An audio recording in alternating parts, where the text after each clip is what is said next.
Well, you've caught me down the old boozer again, but like last week, I'm pleased to say that I'm in very good company because the Common Sense Tavern invites the best people to get around a pub table and natter about the things going on in the world. So thank you for coming back.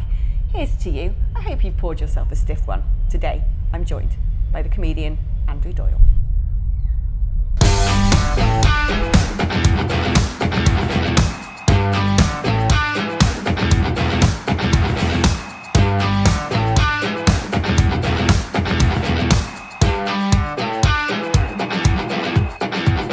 One of the greatest minds in comedy. Hello, my love. How are you? It's quite an introduction. I think you are a great mind in comedy. That's very, very kind of you. It's lovely to be in the pub. Rest assured, there is lots of rum in this. Yeah, It looks like just Diet Coke, but there's a whole I load saw of it go rum. in. I think it was sort of, it was 5 times along the optics, about 5 different types of rum as well. Absolutely. Yeah, so well done. Try and hold it together for us. Now, you've got a book. There it is, proudly displayed. Yes, The End of Woke. So this is sounds overly optimistic, I know. But the idea of the book is that I think so much has happened recently that is bringing what we called woke to an end. And so there's too many things that have happened, like the Supreme Court saying that biological sex can't be changed if you've got a certificate.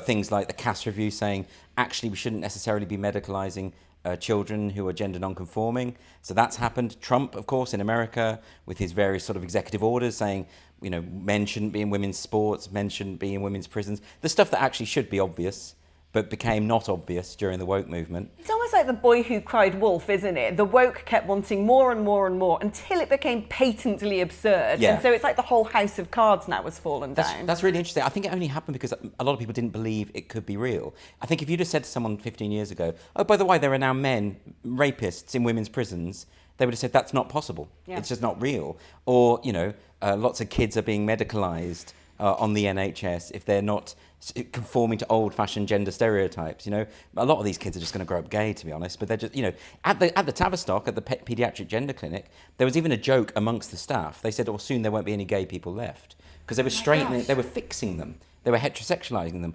Which, by the way, is what the Iranian government does. They've been doing that for a long time. That if you're an effeminate boy or a tomboy, a girl who's a bit more masculine, they'll say, well, we'll give you money for a sex change because if you're gay in Iran, they'll hang you from a crane. But if they can trans you, make you heterosexual in their eyes, then it's all sort of fixed. But we were doing that in the UK. We're supposed to be a civilized nation, right? That's not meant to be happening. Did you have a sort of view on how all of this happened? Because I had a theory that essentially when you look through eras of history, it has this way of sort of contracting like this and then stretching out as far as it can and contracting back. So the Edwardians to the Victorians and then the post-war years after the austerity of the Victorians. And actually society kind of goes through these cycles of pushing boundaries and changing things and suddenly going, oh my goodness, that's been a disaster. And actually kind of, the slapback is almost as intense at times. That's so interesting. I think probably it happened because a lot of people weren't very informed on the issues, and a lot of the woke activists were using language in a really misleading way. So they were talking about how they were all very compassionate, while at the same time destroying people's lives if they dared dissent, right? So they can be some of the most vicious and cruel people online. I'm sure you've experienced some of it yourself. Mm-hmm. So they were saying they were progressive, but everything they were doing were regressive. They were trying to divide us more racially than ever before. They were trying to set back women's rights, gay rights, all the things they claimed to be for. They said they were liberal. They were the opposite of liberal because liberals don't believe in censorship and they don't believe in suppression of alternative viewpoints. They believe in the marketplace of ideas. The woke have never believed in that. So they're using language in a way that is almost the opposite of what it really means. They were promoting diversity, but they didn't mean diversity. They meant everyone should be think in the way that they think. They meant homogeneity. They weren't talking about inclusion when they said inclusion. They meant exclusion of anyone who disagrees with us. They used the word equity. They want equity. Well, that sounds a bit like equality. So everyone's sort of for that. Everyone wants equality. Equity doesn't mean equality. It means the opposite. Equity actually means that there's an outcome. We all have the same outcome, which means that you fix it to not the same opportunities, but you end up with the same outcome. So by cheating, effectively, by changing the rules. So it wasn't equality at all. So I think a lot of people got confused, and I think this is why you ended up with people on the right and the left going along with it, because they thought all woke meant was being nice, was being compassionate. Theresa May, to give an example, former Conservative Prime Minister, she wrote her autobiography 2 years ago, And she says she's woke and proud, and she talks about how, well, being woke is just being nice to people and just not being racist. But of course, it doesn't mean that. But what's so interesting actually is also the misnomer of liberal, because we kept talking about it as the liberal left. Oh, they're the ones who think being trans is fine, having 85 genders and all the rest. But actually, it was always a lot more about control. Yeah. It was about sort of forcing people to accept certain principles, pushing boundaries all the time, trying to take more and more liberties, really, when it comes to expecting everybody to just sign up to things that for generations have just been set in stone. Well, no one ever believed that any human being can change sex. I mean, even the people who proclaim it know that isn't the case. People just, it became a kind of a hysteria that you'd have to repeat the lie. And it's very interesting you mentioned that problem of the word liberal. I think, it's a difficult word anyway. Because if you go in Australia, the Liberal Party is the Conservative Party. In America, the word liberal just means left wing. The Liberal Democrats in this country, who the hell knows what they think? So the word is really confusing. So in my book, I've actually gone through what I mean by liberal, and it's old-fashioned liberal values like freedom of speech, freedom of belief, freedom of assembly, freedom of the press, individual autonomy, equality before the law, democracy, meritocracy, all of those things that actually people on the right and the left agree on, insofar as a liberal position isn't left or right wing. And I think the culture war has been really misunderstood as being about left and right. I mean, look at our country. The worst excesses of the woke movement, they happened under the Conservative rule. They happened under the Conservative tenure. The Labour Party are even worse, and they've ramped it up. But we were in a situation where you couldn't vote it out, because whichever party you voted for, you would get woke values just pushed through. And it's also because they basically invaded all of the major quangos, public bodies, the College of Policing, the NHS. This was something, the civil service. I mean, we've had whistleblowers from the civil service saying that, it's really standard for civil servants to try and thwart what the Conservative government were telling them to do. So you had the machinery of government working against what people had voted for. That's so dangerous. And it's not liberal. Where's it come from? Because this sort of has echoes throughout the West. In fact, I think it's starting to ripple in other countries of the world where you wouldn't expect it to exist. Certainly, when I was living in Kenya, there was a sort of growing wokeism in Nairobi even. Yeah, it's bizarre, You wouldn't get it down the Masai Mara, but certainly in the sort of posher parts of the capital city, it was there. And I wonder where it's come from, because it's almost, to me, it seems that for centuries, societies have been underpinned by a sort of unrecognised glue, be it in the form of religion or down the line, things that have come from having that religion, the cultural impacts of Judeo-Christianity or Islam or whatever it may be, that binds a society together, that perhaps the more that we become globalised, the more stuff is in a melting pot where that identity, the community identity, disappears. You end up with a sort of extreme form of identity, which becomes individual identity and identitarian, policies. And at the same time, a sort of erosion of what would have normally been those social bounds, those contracts that once held people together. So people are scrambling to create neo-religions and get their own particular, cause, celebrate, push to the forefront. I think that's right. I think one of the things that I argue in the book, which I think a lot of people might take issue with, is I think my vision of what liberalism is involves that thing of social responsibility and social cohesion. You mentioned the social contract. That's something that to me is very, very important. And this is something that right-wing people have often said, but also figures on the left. I mean, if you take George Orwell, couldn't be more left-wing than George Orwell, but he was a social conservative. Really, if you read his essay, The Lion and the Unicorn, he's very much on that. He knows that tradition and social cohesion really matter, even if you come from a left-wing perspective economically. So I think it's that social contract that we develop, it takes a long time, It's about a messy negotiation of living in a society where people are going to disagree about all sorts of things. The early civil rights proponents, people like Martin Luther King, knew that freedom of speech was key, which meant that people were going to say things that completely disagree with him. He wasn't, the gay rights movement, the black rights movement, women's rights, they weren't doing what the trans rights activists do, what the woke do, which is say, we're going to use the police to weaponize our view on you. You're going to have you arrested if you misgender someone. Or we're going to bully you online. We're going to contact your employer, make sure you get fired, trash your reputation. This was not how any of those other rights were achieved. It was achieved through that development of a social contract persuasion, saying, actually, there isn't really much sense in treating people differently because of the colour of their skin or their sexual orientation, because they're just the same as you. Can we just sort of work towards something? Whereas the woke say, no, they actually go further than that. They say, even in a society where, one of the most tolerant and most open and I'd say the most compassionate societies that's ever existed, I'm not denying that racism still exists, or other forms of discrimination. But what I'm saying is, if you look at every reputable study, the UK is about as good as it's ever been, ever, globally. And yet the woke say, no, we live in a racist hellhole. This is worse than Jim Crow. This is a fantasy. This is just an imposed, weird, nightmarish vision that they've concocted. And the trouble is, they got people to believe them. Yeah. They got people in power suddenly saying, oh yeah, Oxford and Cambridge University are systemically racist.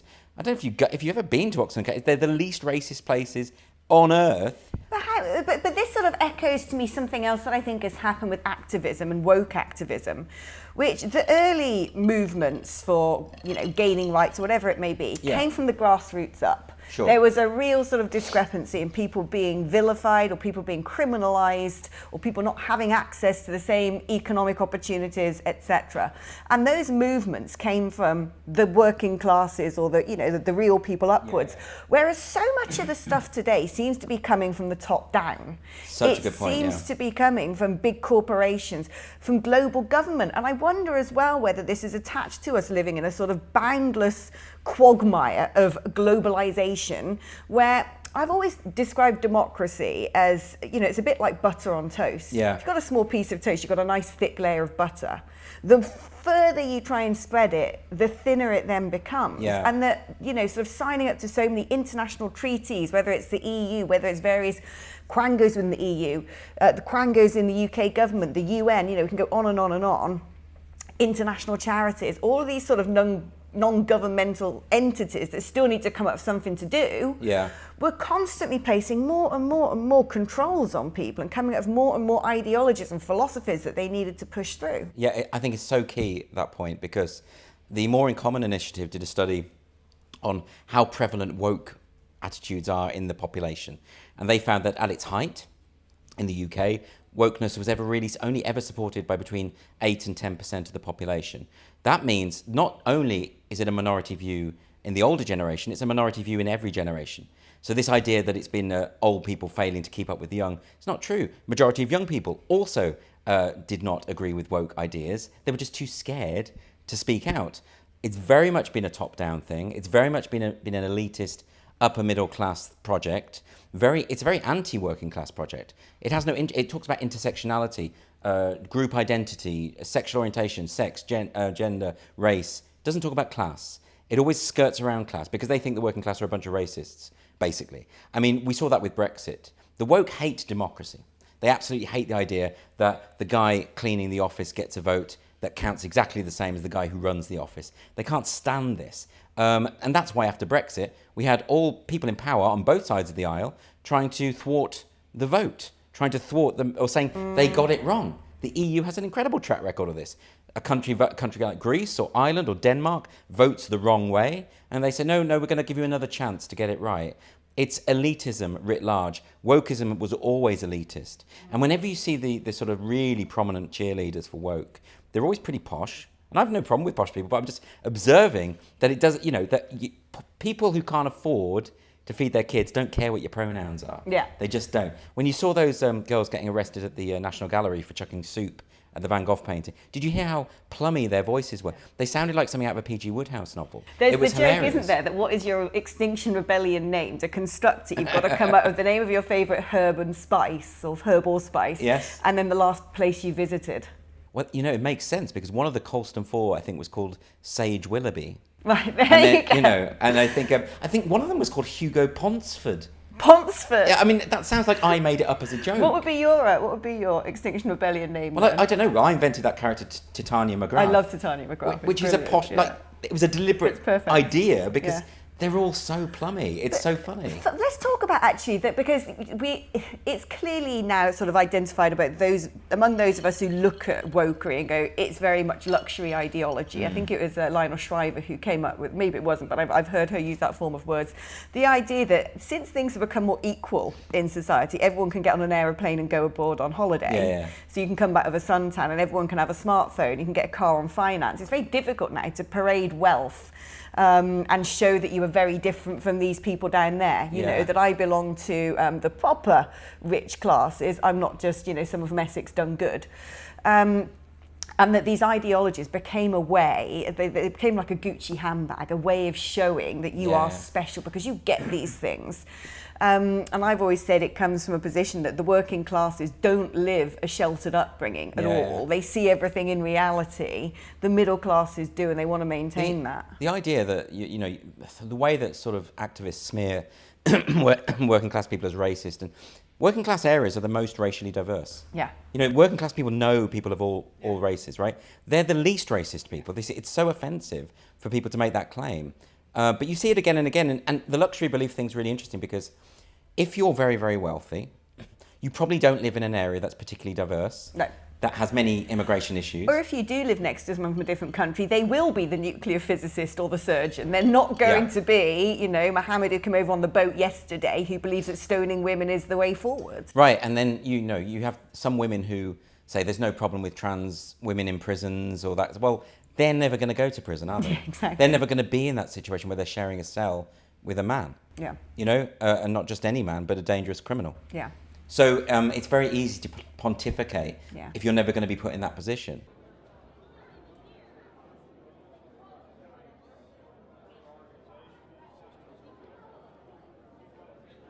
I think Trump's victory doesn't signal the end of woke. It shows that it's happening. And we know that he won on an anti-woke ticket, quite explicitly. I mean, the Future Forward think tank, which is a Democratic Party think tank, no fans of Trump, right? They admitted that advert that his campaign produced about Kamala Harris is for they, them, Trump is for you.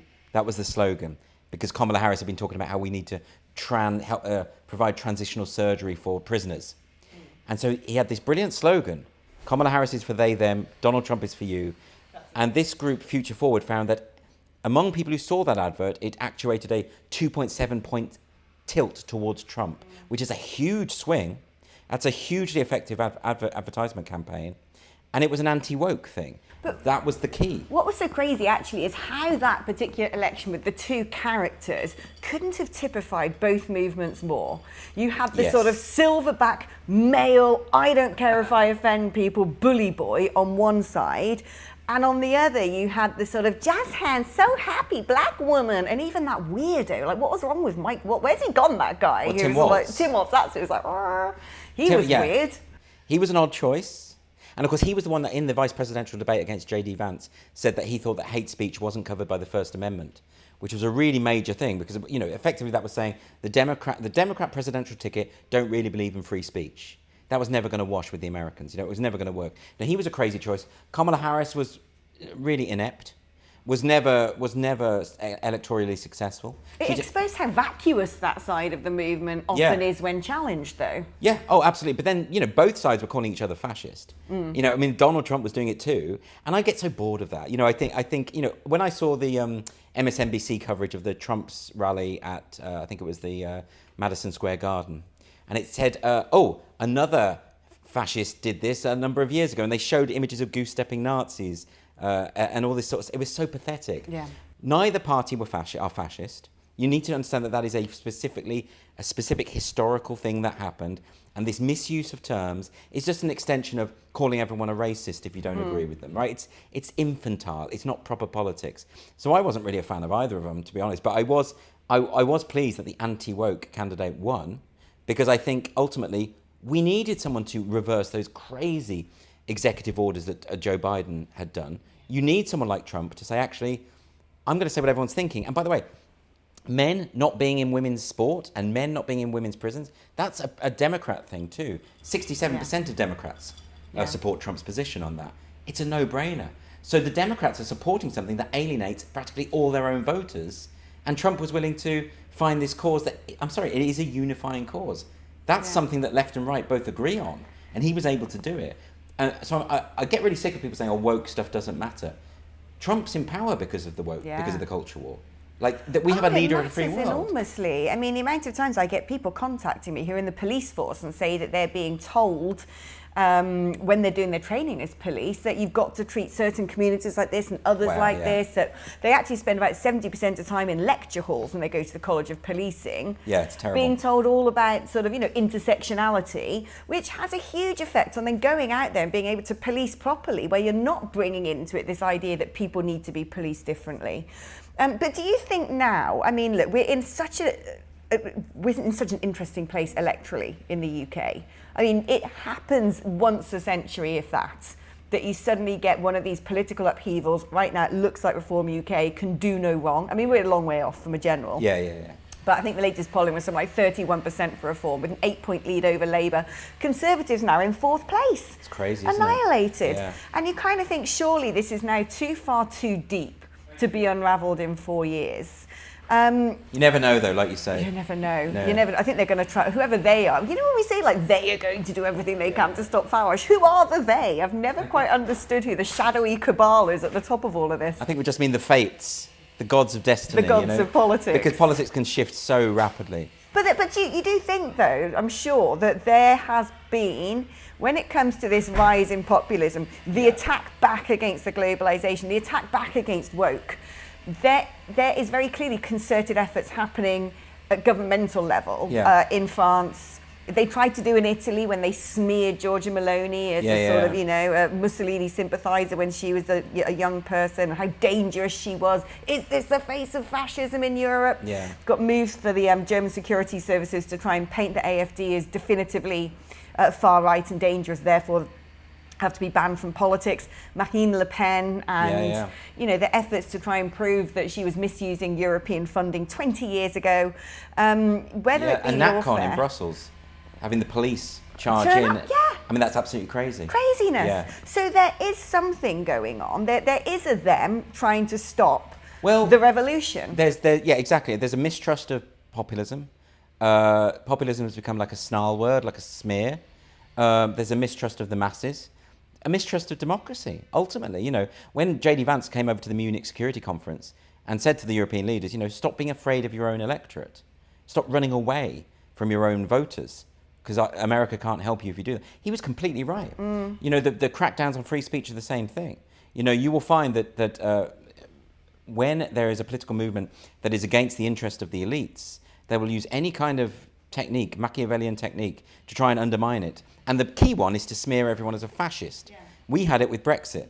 Imagine smearing 52% of the electorate as racist and thinking that that's acceptable. Right. But when it comes to border control, because this is obviously one of the big issues right now in the United Kingdom, and actually, frankly, everywhere, where populism is sort of, turbocharged, it's usually down to the open borders issue. Because, hey, guess what? Basic biology, humans are tribal characters, right? If you start mixing all these people from different countries, different languages, lump them all together, especially when resources are scarce, shit gonna get bad. Yeah. People are not going to be happy. And yet we're in a situation now where it's very clear there is a national security threat from allowing anybody unchecked to break into the country. And yet, and that gives any country, surely, simple levers to pull to deal with it. I cannot understand why, for the life of me, no country seems to really want to grab the nettle on this. Like, what is going on? So there's a denial, isn't there, of the problem. And because those sort of intersectional ideas are so embedded, and for whatever reason, Islam is at the top of the hierarchy of oppression. Even though it's a majority religion, 2 billion in the world, Even though it's the religion that actually, frankly, causes most harm to other people of other religions, it tends to be the aggressor. Well, any sort of it's an illiberal move. Any sort of major religion is going to be authoritarian to one degree or another. And, you have to be honest that the no Islamic state is for liberty. No Islamic state is for free speech or for equal rights for women. Or democracy, right? So that's just a reality of it, okay? And no one can really dispute that if they're being honest. So the problem then is if you say that, Islam is on the oppression hierarchy, it needs to be protected according to this group identity woke idea, then what you're doing is actually protecting and championing authoritarianism. That's what you're doing. It's a real problem. I mean, I think what we need to do is look at what's happened in Sweden as a kind of cautionary tale. Sweden, I mean, I was in Sweden a couple of years ago and I was speaking to, it was an event, and I was speaking to a bunch of very liberal, very middle class, very sweet, nice Swedish people, and they're not a racist bone in any of their bodies. They're very open, very loving, and they all had the same story. They all said, we got it wrong. Yeah. We got it wrong. We didn't realise. We thought that we could allow people to come in at this. I mean, what is it now? 20% of Sweden's population is born abroad.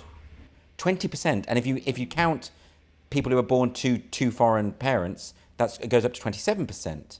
That's unsustainable in a country with such a small population as Sweden. And now you've got, Sweden is now, with the exception of Mexico, the country in the world that has the most grenade and gun attacks of any country not at war, right? Now that is great. It used to be a high trust society, a low crime society, and it's not now. And it didn't, you can't just blanket say, well, it's because of immigration. It's because there was no effort at assimilation.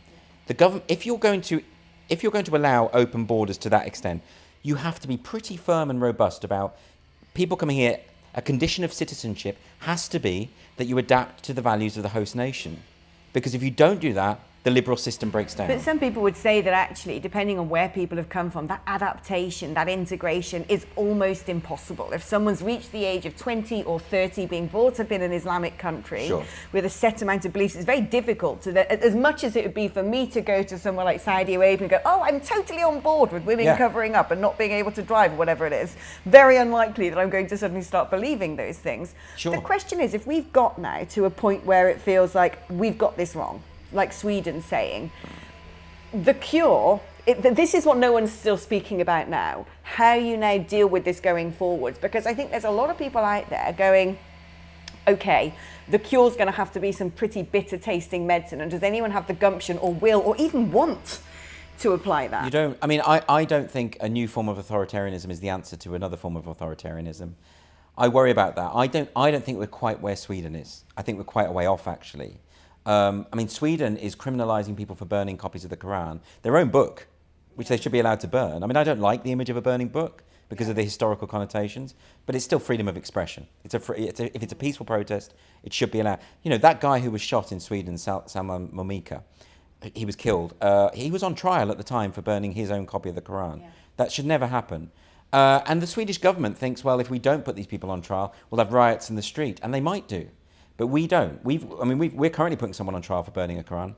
There were no riots, though, after he burnt it. We're not there yet. What I'm saying is, we can still turn this around. Yeah. If we say, it might be the case that some people cannot possibly integrate. Well, then they can't have citizenship, surely. That should be a sort of, if you can't come to a country that respects women's rights and respects freedom of speech, if you can't get on board with that, then I'm sorry, you can't be a citizen of that country. That seems to be a liberal position as far as I can see. Yeah. If you take in Sweden, that guy who attacked that 90-year-old woman, dragged her down the stairs, almost killed her.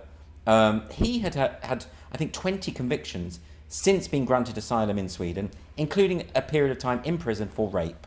Why was he there?